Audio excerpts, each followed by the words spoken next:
So let's talk about something that I think we've all wrestled with, that nagging question. Why can't I just get things done? It's so easy to just label ourselves as lazy and call it a day. But you know what? The reality is so much more interesting. So let's get into it and figure out what's really going on. Oh man, you know that feeling, right? Your to-do list is practically screaming your name. That deadline is getting closer and closer, but your body just feels like it's made of concrete. It's super frustrating, it's confusing, and honestly, it's an incredibly common feeling. So what is actually happening in those moments? Okay, to really get to the bottom of this, there's one core idea you've got to grasp. Seriously, this one concept can untangle the entire mess. It all comes down to the difference between your willingness to do something and your capacity to do it. Getting this distinction is the key that unlocks everything else. I love this car analogy because it makes it so simple. Think about it. A willingness deficit is like having a car with a full tank of gas. The fuel is there, but you, the driver, are just choosing not to turn the key. Maybe you'd rather chill. But a capacity deficit? Well, that's completely different. That's when you are in the driver's seat, desperately turning the key, wanting to go, but the tank is bone dry. The engine just won't start. One is a choice, the other is a genuine lack of fuel. So how can you tell if your tank is empty or if you're just choosing not to drive? Well, there's this really powerful little thought experiment that can help. Think of it as a quick mental litmus test to check your own capacity right here, right now.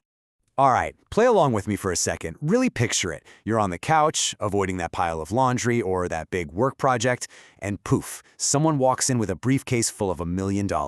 And it's all yours if you get up and do that task right now. What is your honest, gut-level reaction? Okay, so if your brain immediately goes, heck yeah, and you'd spring into action for that money, well, that tells you something huge.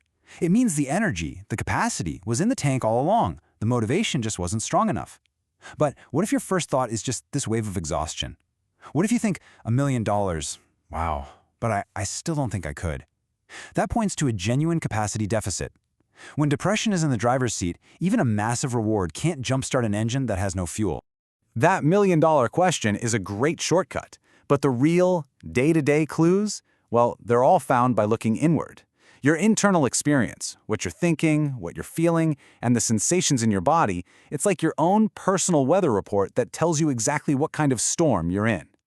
Okay, let's break this down, because this is where it gets really clear how different these states are. With laziness, how do you feel physically? You're actually relaxed. You're enjoying the downtime. Now compare that to procrastination. That's not relaxed at all. That's tense, agitated, because you feel guilty. And then there's depression. This isn't relaxed or tense. It's just heavy. Some people call it leaden paralysis. And the emotions are just as different. Laziness is enjoyment. Procrastination is guilt and anxiety. But depression, that often brings this deep, crushing sense of shame or just a profound numbness. Just let that sink in for a second. I mean, wow. That sentence really hits the nail on the head, doesn't it? It perfectly boils down everything we've been talking about. One is about choosing to save your energy. The other is a state where you have no energy to save, no matter how hard you try. All right, so we've figured out the what. Now for the really important part. Okay, so what do I do about it?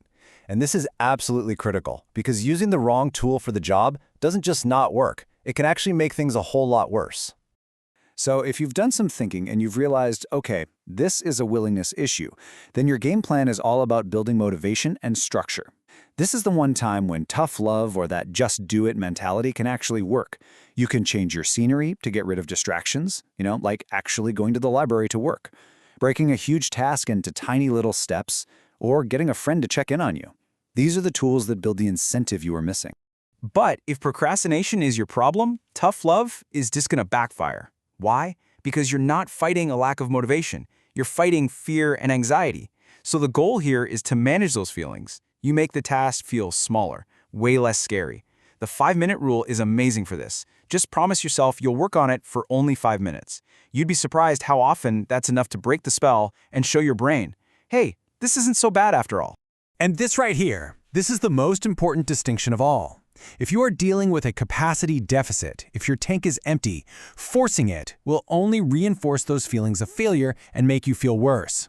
The only approach here has to be self-compassion.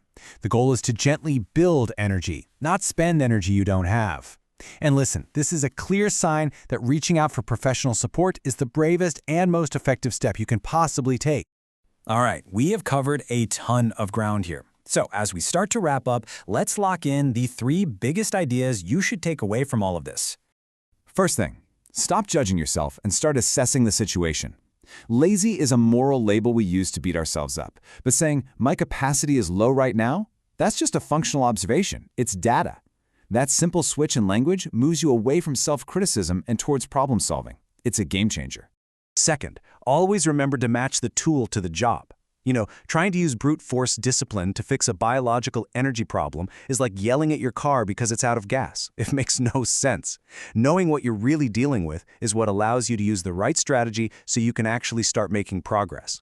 And finally, number 3, and this one is so huge. Pay attention to pleasure. Your ability to enjoy things is a vital sign for your mental health.